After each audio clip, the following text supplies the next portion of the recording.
Race 11 is our final leg in the pick 5 on Saturday, and I think this race, I consider this race a spread race. So let's go through it. First things first, you look at the plot. You have 5 horses on surface and distance that can't plot. So this is a race where you have a lot of, not a lot, first-time starters. Horses only won 1 or 2 races.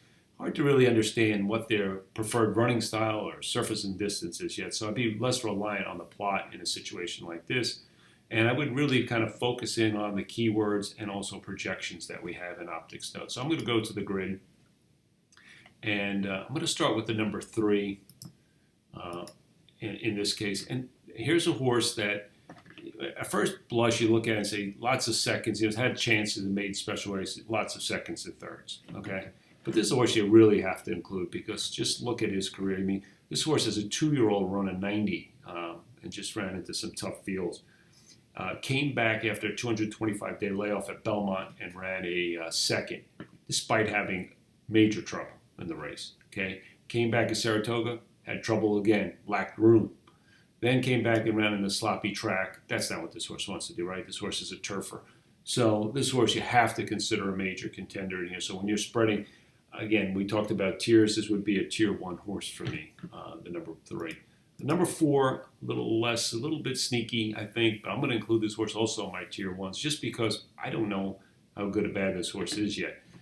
This horse debuted in the slop. The race was intended to be run on the turf going 9 furlongs. You could see the optics keyword, no handle, and then the turf projection.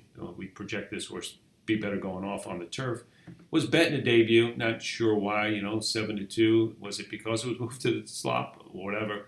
Not quite sure, but I'm willing to give this horse another chance, especially when McLaughlin and Saez, the connections.